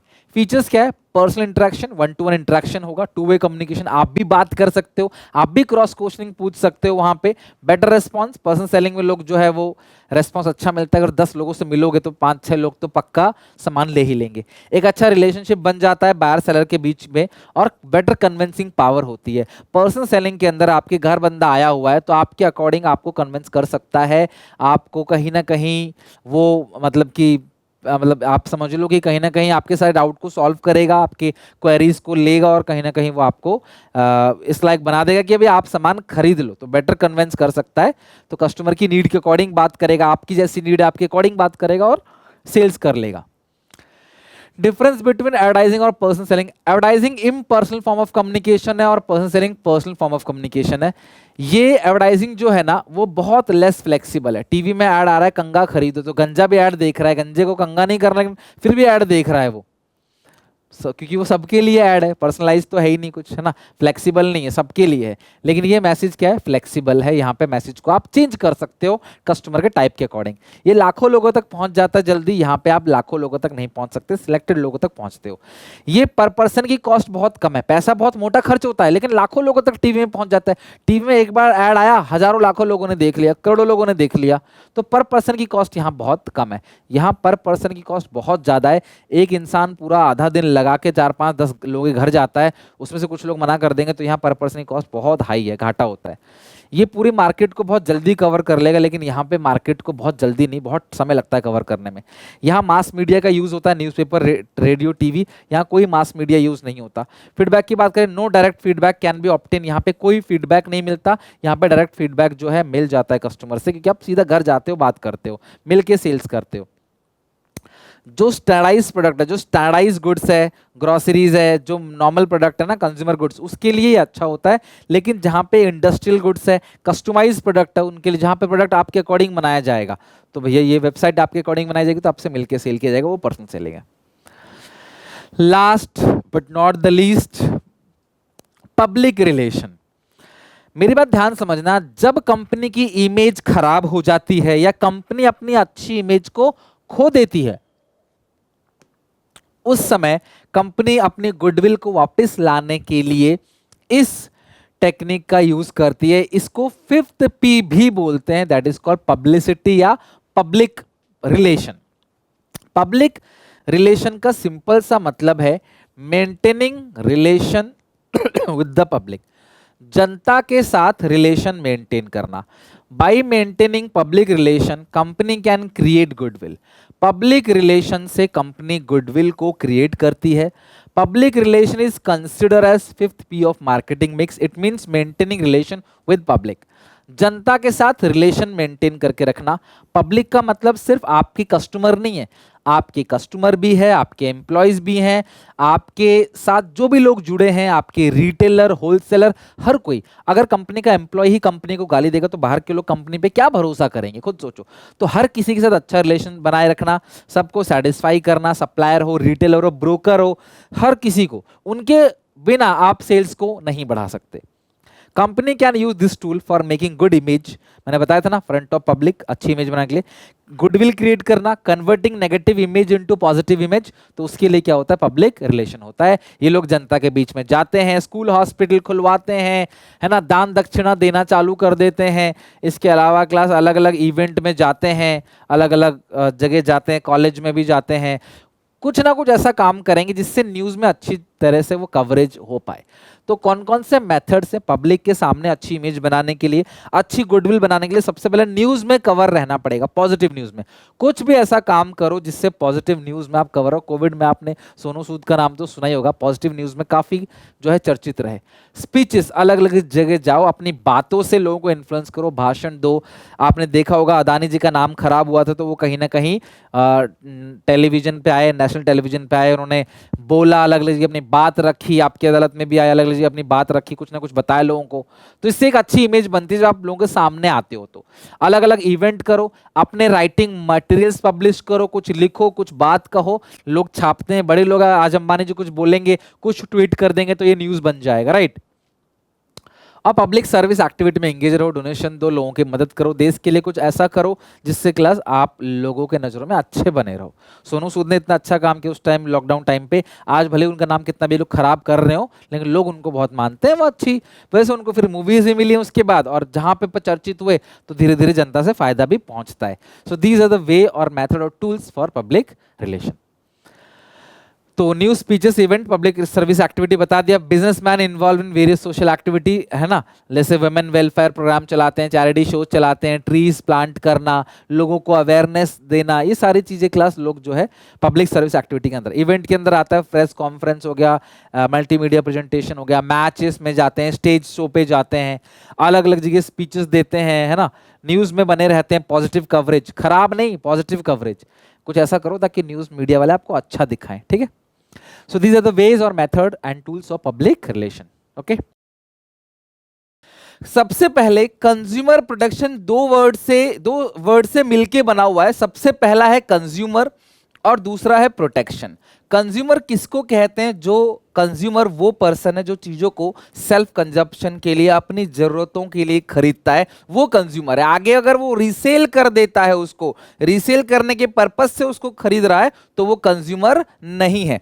सो कंज्यूमर प्रोटेक्शन का मतलब क्या है? उस कंज्यूमर को प्रोटेक्ट करना। आपको पता है सेलर किस तरीके की धोखाधड़ी, गलत चीज करता है कंज्यूमर के साथ, तो भाई कंज्यूमर को कैसे प्रोटेक्ट करेंगे, उसके लिए हम इस चैप्टर को पढ़ रहे हैं। Consumer protection refers to protecting the interest of consumer. अगर मैं 100 रुपए खर्च करके कोई सामान ले रहा हूं तो मेरा इंटरेस्ट है 100 रुपए में उसमें, तो मेरा जो इंटरेस्ट है वो प्रोटेक्ट होना चाहिए, मेरे साथ धोखाधड़ी नहीं होना चाहिए। Consumer said to be king in free market. Obviously consumer king है। अगर कंज्यूमर को लूटेंगे तो आपका बिजनेस वैसे ही बंद हो जाएगा, लंबे समय तक आपका बिजनेस नहीं चलेगा, कोई नहीं आएगा आपके पास। Earlier the approach cavity emptor, पहले एक अप्रोच था कैविट एम्प्टर ने लेट। कैविट एम्प्टर का मतलब क्या है? लेट द बायर बीवेयर, यानी कि भाई बायर सावधान रहे। लेकिन आजकल कैविट एम्प्टर जो है वो चेंज हो गया है कैविट वेंडिटर, यानी लेट द सेलर बीवेयर। ध्यान रखना, अगर आप सेलर हो, आपने कस्टमर के साथ धोखाधड़ी की, तो नुकसान कस्टमर का नहीं है, आपका है। तो आप सावधान रहो, कानून के शिकंजे में आ जाओगे अगर आपने ग्राहक के साथ कोई भी धोखाधड़ी की तो आप सब, मैं खुद, हम सब कंज्यूमर है, तो हम सबको इस चैप्टर से बहुत कुछ सीखने को मिलेगा। इस सोच से इस चैप्टर को पूरा का पूरा अच्छे से समझो, ठीक है। कैविट एम्प्टर मतलब क्या होता है? Let the buyer be aware. लेकिन कैविट वेंटिटर का मतलब क्या होता है? Let the seller be aware. बस इसका मतलब ध्यान रखना और कुछ नहीं। यानी कि पहले क्या होता था, बायर को कहते थे भैया तुम सतर्क रहो, तुम सावधान रहो सामान खरीदते वक्त। अब हम बोलेंगे सेलर से, भैया तुम सावधान रहो सामान को बेचते वक्त, राइट। क्योंकि कंज्यूमर को प्रोटेक्ट करने के लिए बहुत सारे क्लास यहां पे सरकार के एक्ट्स हैं जो कंज्यूमर को प्रोटेक्ट करता है एक्सप्लॉयटेशन से, उनके शोषण से। लीगल प्रोटेक्शन टू कंज्यूमर, सरकार ने, गवर्नमेंट ऑफ इंडिया ने बहुत सारे अलग अलग एक्ट बना रखे हैं कंज्यूमर को प्रोटेक्ट करने के लिए, चाहे सेल्स ऑफ गुड्स एक्ट हो, कॉन्ट्रैक्ट एक्ट हो। उसी तरीके से एक एक्ट जो हमें इस चैप्टर के अंदर पढ़ना है, consumer protection act 2019, short COPRA. Consumer protection act 2019 most important step है जो सरकार ने लिया है कंज्यूमर के इंटरेस्ट को प्रोटेक्ट करने के लिए। इसके जो प्रोविजंस आए 20 जुलाई 2020 को आए, और ये रिपील और रिप्लेस करता है द कंज्यूमर प्रोटेक्शन एक्ट 1980, जो पुराना कंज्यूमर प्रोटेक्शन एक्ट था 1986 का। अब 1986 तो बहुत पुरानी बात है, वहां पे अगर किसी के ऊपर 100 रुपए की भी पेनल्टी लग रही है तो वो बहुत बड़ी पेनल्टी थी, वो डरता था 100 रुपए की पेनल्टी से। आज 100 रुपए की पेनल्टी से कौन डरेगा, कोई भी नहीं डरेगा। तो इसीलिए बहुत सारे रूल रेगुलेशन थे, पहले ऑनलाइन नहीं थी चीजें, है ना, आजकल ऑनलाइन भी मैक्सिमम चीजें खरीद रहे हैं लोग, पहले इतनी स्पॉन्सरशिप नहीं थी एक्टर एक्ट्रेस के पास, भैया आजकल बहुत सारी चीजें एक्टर एक्ट्रेस को देख के लोग फॉलो करते हैं। तो इसीलिए कंज्यूमर प्रोटेक्शन एक्ट 1986 ओल्ड हो चुका था, उसको रिप्लेस और रिपील किया किसने, कंज्यूमर प्रोटेक्शन एक्ट 2019 ने। इसके मेन फीचर क्या है, जो कंज्यूमर प्रोटेक्शन एक्ट 2019 है, कोपरा 2019, ये हमें क्या देता है, हमारे बहुत सारे राइट्स और रिस्पॉन्सिबिलिटी एज अ कंज्यूमर, हमारे कुछ अधिकार हैं या हमारे राइट्स हैं। कौन देता है, government of India. Consumer protection act 2019 हमें हमारे राइट्स देता है, हमारा रिस्पॉन्सिबिलिटी देता है। कंज्यूमर प्रोटेक्शन एक्ट हमें सेफगार्ड देता है कि अगर कोई गलत सामान हमें मिलता है, खराब सामान, कम सामान, सर्विस अच्छी नहीं दी है, हमारे साथ कुछ गलत ट्रेड प्रैक्टिसेस कर दिया है, धोखाधड़ी कर दिया है, दुकानदार का तो रोज का काम है, अब हम लोग खरीदने गए, हमें गलत सामान दे दिया, तो हमारे पास सेफगार्ड है, यानी कि हम खुद को बचा सकते हैं। इस एक्ट ने हमें 3 टियर रिड्रेसल एजेंसीज दी है, district forum, state commission, national commission. हम अपने सामान की कीमत के अकॉर्डिंग इन तीनों में से किसी में भी जाके कंप्लेन फाइल कर सकते हैं, उसे कोर्ट तक घसीट सकते हैं, सेलर को उनसे रिफंड ले सकते हैं, उनका धंधा तक बंद करवा सकते हैं। हमारे पास ये सारे के सारे राइट्स हैं, रिस्पॉन्सिबिलिटी है, हम यहाँ पे कंप्लेन भी कर सकते हैं गवर्नमेंट मशीनरी में। तो ये सारी चीजें हमें कौन देता है, कंज्यूमर प्रोटेक्शन एक्ट 2019। अब कंज्यूमर को प्रोटेक्ट करने की जरूरत क्या है, उसके बेनिफिट्स क्या है, लेकिन किसके पॉइंट ऑफ व्यू से, कंज्यूमर के पॉइंट ऑफ व्यू से। ध्यान समझना, कंज्यूमर के पॉइंट ऑफ व्यू से कंज्यूमर को प्रोटेक्ट करने की जरूरत क्यों है, तो सबसे पहला कंज्यूमर इग्नोरेंस। आजकल कंज्यूमर क्या सोचता है कि भैया यार हमें हमारे राइट्स तो पता नहीं है, रिस्पॉन्सिबिलिटी पता नहीं है, तो लोगों को पता ही नहीं रहता, वो इग्नोर कर देते हैं, कोई बात नहीं भैया, लूट लिया, ठग लिया, कोई बात नहीं, भगवान देख रहा है, कौन सा हमारी किस्मत ले गया है, ये सब सोच के लोग घर बैठ जाते हैं। तो इसीलिए कंज्यूमर को प्रोटेक्ट करना बहुत जरूरी, क्योंकि कंज्यूमर इग्नोरेंस है, कंज्यूमर को पता ही नहीं है भैया कि ऐसा हो गया तो तुम क्या करोगे। और आप सब तो पढ़े लिखे हो, स्टिल आपको ही बहुत सारी बातें हैं इसके अंदर जो नहीं जानने को मिलेंगी, जो आपको नहीं पता था। आपको लगेगा अच्छा यार इतना सिंपल है अपने इंटरेस्ट को प्रोटेक्ट करना। Second is unorganized consumer. Consumer need to be organized in form of consumer organization. हमारे इंडिया में ना कंज्यूमर ऑर्गेनाइजेशन बहुत कम है जो कंज्यूमर के इंटरेस्ट को प्रोटेक्ट करेगा।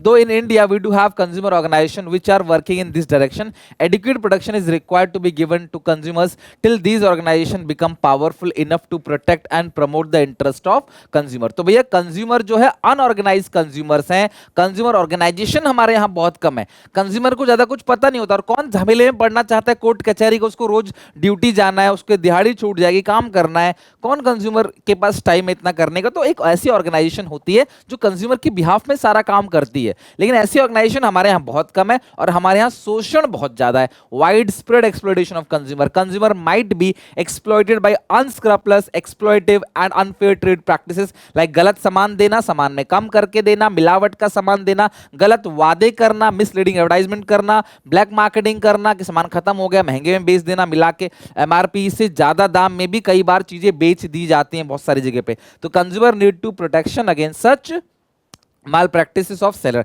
जैसे आपने इंडियन रेलवेज की तो बहुत सारी वीडियोस देखी होगी, रील्स देखी होगी कि भाई 15 का पानी 20 का बेचते हैं, 30 का सामान 40 का बेचते हैं, 15 की चाय 20 की बेचते हैं। ऐसा ये भी कहीं ना कहीं उसी के अंदर काउंट किया जाएगा, एक्सप्लॉयटेशन ऑफ कंज्यूमर। तो कोई भी प्रॉब्लम है अगर कंज्यूमर को, उसको प्रोटेक्ट करने की जरूरत है। क्यों? कंज्यूमर अनअवेयर है, कंज्यूमर अनऑर्गेनाइज है और बहुत ज्यादा शोषण होता है कंज्यूमर का। लेकिन कंज्यूमर को प्रोटेक्ट करना बिजनेस की जिम्मेदारी भी है।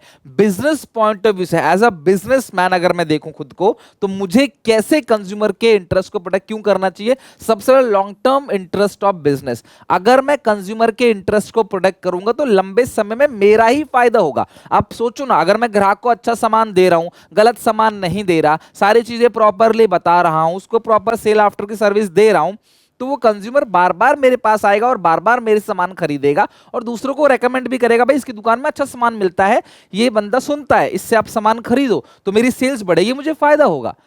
Satisfy customer not only lead to repeat sales but also provide good feedback to the prospective customers and thus helps in increasing the customer base of the business. Enlightened business realize that it is their long term interest to satisfy their customer। भैया long term में उन्हीं को फायदा होना है, तो ये वाला पॉइंट हो गया long term interest of business. ये हम क्या पढ़ रहे हैं, हम पढ़ रहे हैं इंपोर्टेंस ऑफ कंज्यूमर प्रोटेक्शन, लेकिन किसके पॉइंट ऑफ व्यू से, बिजनेस के point of view. Second, business society के रिसोर्सेस यूज करता है। ऑब्वियसली अगर आप सोसाइटी के रिसोर्सेस यूज कर रहे हो तो इनके कस्टमर्स के आपको लूटना नहीं है, उनको अच्छा सामान देना है। Business organisation use resources which belongs to the society, they thus have a responsibility to supply such product and render such services which are in public interest। अगला है moral justification. It is the moral duty, देखो society की resources तुम use करते हो तो society के लोगों को तो फायदा पहुंचाना ही पड़ेगा। अगर मैं इंडिया में रहता हूं, इंडिया का मेरा कस्टमर बेस है, तो भाई उनको मैं अच्छा सामान प्रोवाइड कराऊंगा, सीधी सी बात है, उनके साथ ठगी नहीं करूंगा।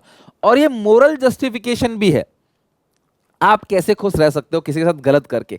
अगर मैं आपको 100 रुपए का वैल्यू प्रोवाइड कर रहा हूं, आपसे 100 रुपए ले रहा हूं, तो ठीक है ना, मेरे भी फायदे में, आप भी फायदे में, आप भी खुश, मैं भी खुश। It is the moral duty of any business to take care of consumer interest and avoid any form of their exploitation. Thus, a business must avoid unscrupulous, exploitative and unfair trade practices like defective and unsafe good product, adulteration, मिलावट की बहुत ज़्यादा हमारे यहाँ पे problem होती है, गलत एडवर्टाइजमेंट देना, गलत होर्डिंग, ब्लैक मार्केटिंग एक्सेट्रा, इन सबको नहीं करना चाहिए। मोरली भी ये सूट नहीं करता किसी बिजनेस पे। अगला, गवर्नमेंट इंटरवेंशन। आप चाहते हो सरकार टांग ना अड़ाए तो कोई गलत काम ना करो, सरकार अगर टांग अड़ाएगी तो न्यूज में आ जाओगे, तुम्हारा इमेज जो है वो खराब हो जाएगा। तो अगर आपने कोई भी गलत किया, कुछ अभी एक आईएएस है, ठीक है, गौड़ा जी, उनके ऊपर एक इल्जाम लगाया जा रहा है कि उन्होंने कोई स्कैम कर दिया, उन्होंने कोई 11, 12, 15 करोड़ का जो चालान था उसको कम कर दिया और उन पे ऊपर नाम आ रहा है, तो उससे मीडिया में उनका नाम खराब हो रहा है। तो आप कोई भी ऐसा गलत काम करोगे तो भैया सरकार टांग अड़ाएगी और फिर आपका जो नाम है वो खराब होगा, right.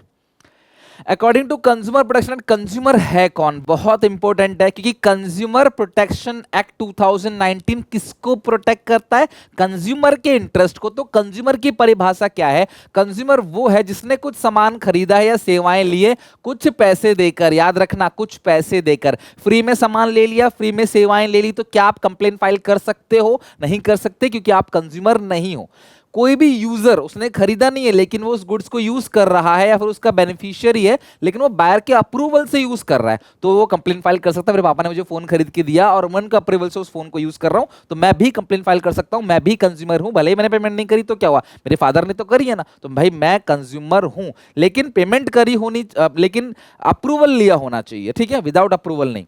Anyone who used goods and services hired for earning livelihood by self employment, मतलब कोई भी सामान खरीद रहा है उसको खुद यूज कर रहा है, उसको रीसेल पर्पस से नहीं है। अगर मैंने एक टीवी खरीदी रीसेल पर्पस से और मैंने आगे बेच दिया, वो टीवी खराब हो गई, तो वो ग्राहक कंप्लेंट फाइल करेगा, मैं कंप्लेंट फाइल नहीं करूंगा। ध्यान रखना, क्वेश्चन घुमाएगा, बोलेगा दुकानदार कंप्लेंट फाइल कर देता है ग्राहक के बिहाफ में, तो आंसर इज नो, दुकानदार कंप्लेंट फाइल नहीं करेगा, कंप्लेंट फाइल ग्राहक खुद करेगा। सेलर तो रीसेल के लिए लिया था, वो कंज्यूमर ही नहीं है, तो वो कंज्यूमर कोर्ट में कंप्लेंट फाइल नहीं कर सकता।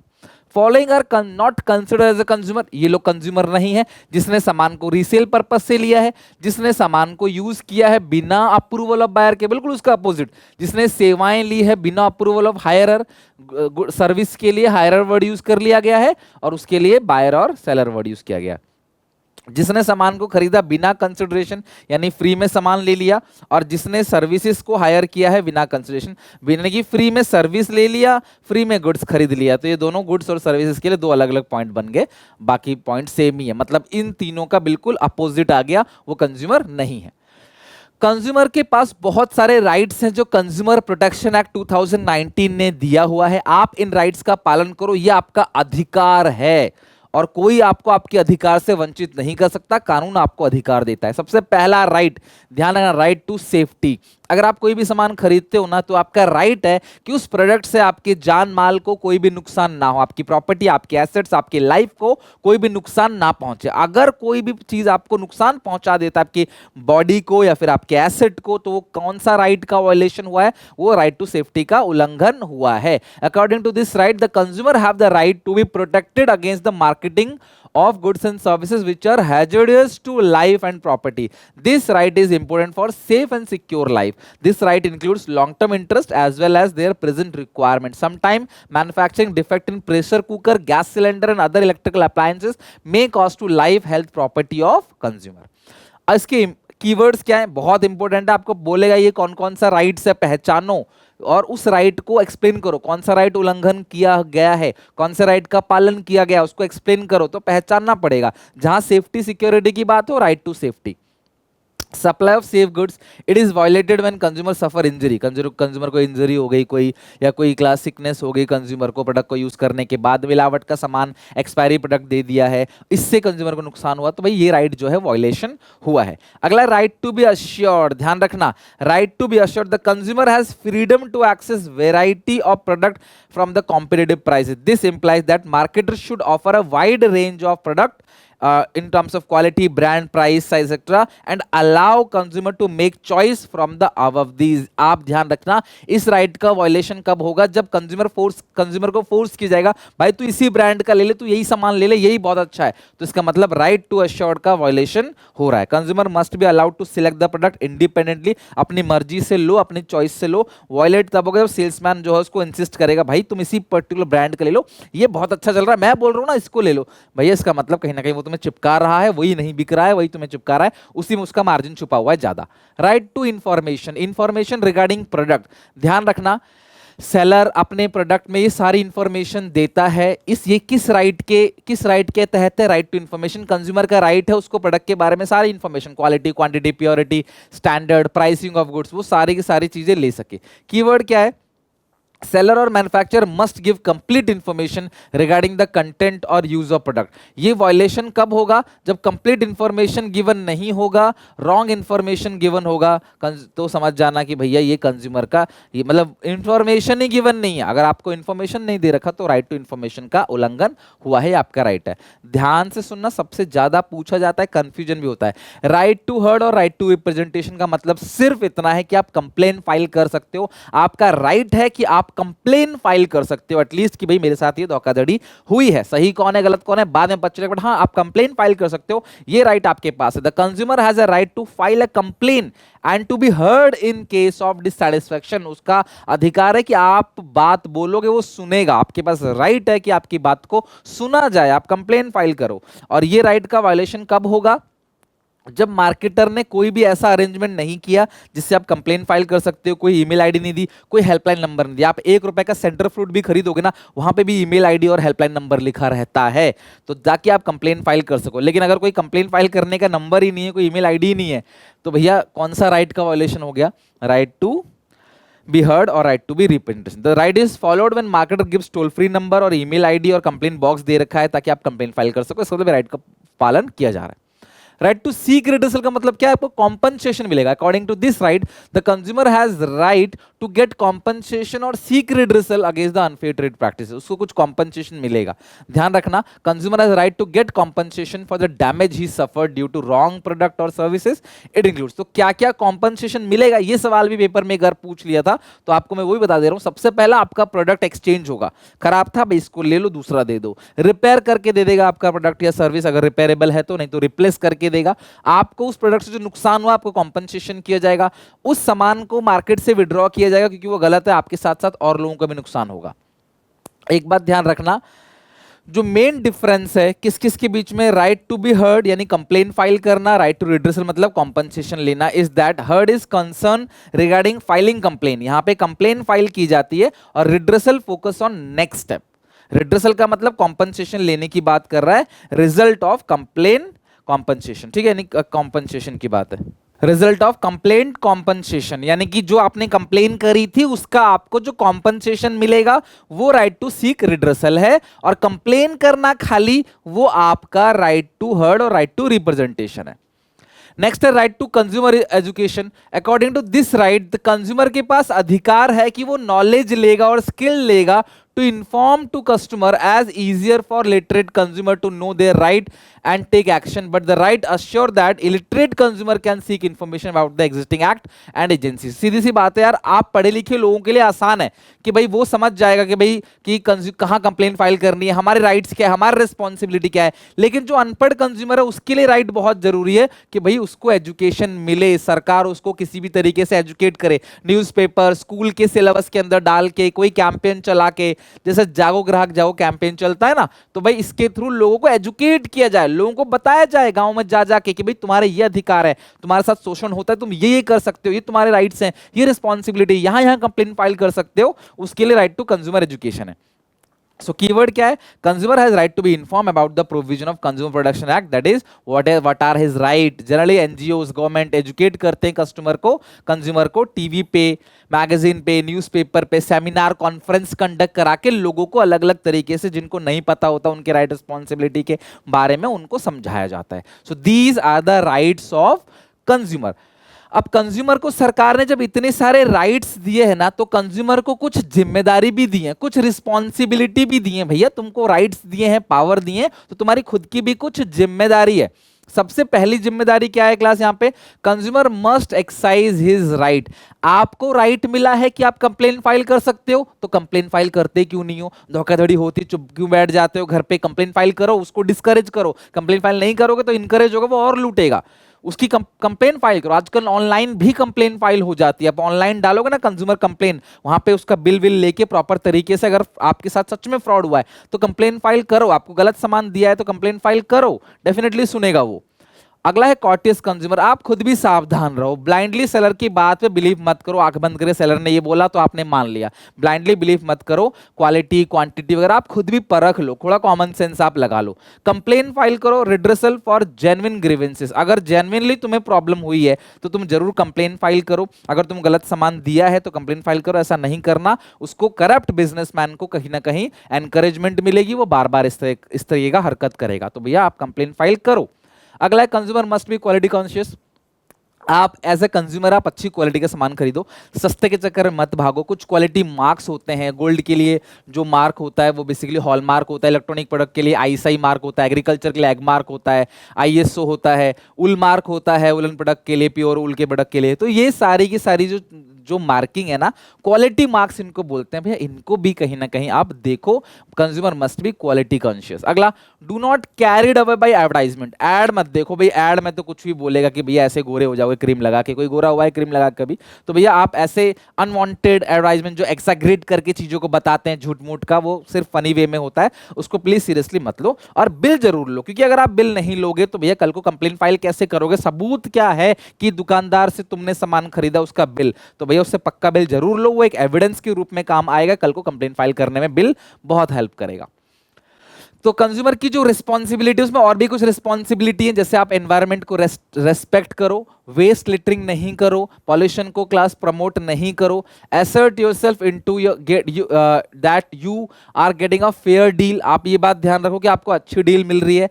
Form consumer society which would play an active part of educating. दूसरों को भी एजुकेट करो और सीखो कि जो भी प्रोडक्ट है, सर्विसेज है, उसके साथ क्या क्या रिस्क एसोसिएटेड है। कंज्यूमर का जो मैन्युफैक्चरिंग का मैनुअल है उसको पढ़ो, इंस्ट्रक्शंस को पढ़ो, प्रोडक्ट कैसे यूज करते हैं थोड़ा खुद भी पढ़ो।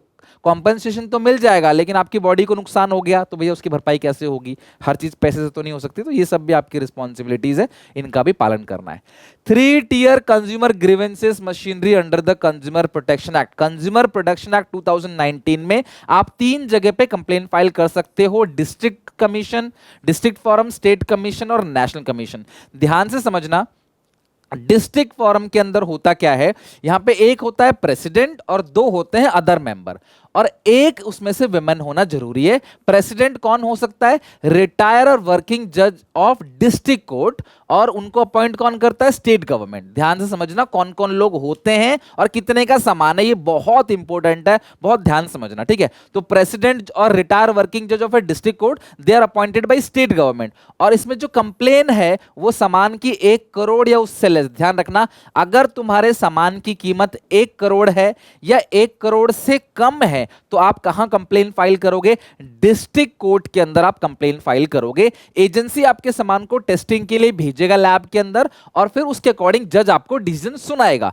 और अगर अग्रीव पार्टी जिसको नुकसान हुआ है वो सेटिस्फाई नहीं है तो वो उसके जजमेंट को अपील कर सकता है अगले कोर्ट के अंदर, यानी स्टेट कमीशन के अंदर। लेकिन 45 डेज के अंदर ही वो ऐसा कर सकता है, उससे ज्यादा देर नहीं कर सकता। मैं फिर से रिपीट कर रहा हूं, डिस्ट्रिक्ट फॉर्म के अंदर आपके सामान की कीमत 1 करोड़ या उससे कम होनी चाहिए। 50 लाख, 70 लाख, 10 रुपए, 5 रुपए है तो आप सीधा इस कोर्ट के अंदर जाओगे, कंप्लेंट फाइल करोगे, लैब में आपका भेजा जाएगा सामान और रिजल्ट सुनाया जाएगा उसके अकॉर्डिंग कि सामान में गलती थी या नहीं थी। और अगर आप हार गए तो आपके पास मौका है कि आप 45 दिन के अंदर अपर कोर्ट में चैलेंज कर सकते हो कि भाई डिस्ट्रिक्ट कोर्ट की जज ने तो सही डिसीजन नहीं लिया है, मैं आगे चला जाऊंगा और नेक्स्ट कोर्ट के अंदर स्टेट कमीशन में जाके कंप्लेंट फाइल कर सकते हो, ये राइट है।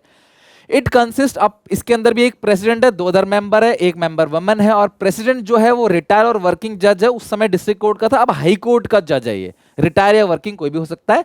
और इसको अपॉइंट कौन करता है? वहां भी स्टेट गवर्नमेंट था, यहां भी स्टेट गवर्नमेंट है। लेकिन यहां पे आपके सामान की कीमत 1 करोड़ से ज्यादा और 10 करोड़ तक, यानी 1 करोड़ प्लस से लेकर 10 करोड़ भी है तो भी आप कहां कंप्लेन फाइल करोगे? स्टेट कमीशन के अंदर। फिर ये क्या करेंगे? आपके सामान को लेंगे, लैब में भेजेंगे, टेस्ट करके अपना रिजल्ट सुना देंगे जज साहब। अगर आप इनके रिजल्ट से खुश नहीं हो अभी भी, पहली बात, अगर मेरा सामान 2 करोड़ का है तो डायरेक्टली मैं कहां जाऊंगा? स्टेट कमीशन के अंदर। 1 करोड़ से प्लस वाले सीधा जा सकते हैं स्टेट कमीशन में। 1 करोड़ से नीचे या 1 करोड़ रुपए वाले कहां जाएंगे? डिस्ट्रिक्ट के अंदर। 1 करोड़ से ऊपर वाले जाएंगे स्टेट के अंदर। मान लो मेरा सामान 50 लाख का था तो भाई पहले मैं कहां जाऊंगा? पहले मैं जाऊंगा डिस्ट्रिक्ट के अंदर। मुझे सेटिस्फेक्शन नहीं मिला, मैं स्टेट के अंदर आ गया। मुझे स्टेट से भी सेटिस्फेक्शन नहीं मिला, इन्होंने भी मेरे खिलाफ डिसीजन लिया, तो मेरे पास राइट है कि मैं नेक्स्ट 30 डेज के अंदर नेशनल कमीशन में इनकी कंप्लेन को फाइल कर दूंगा।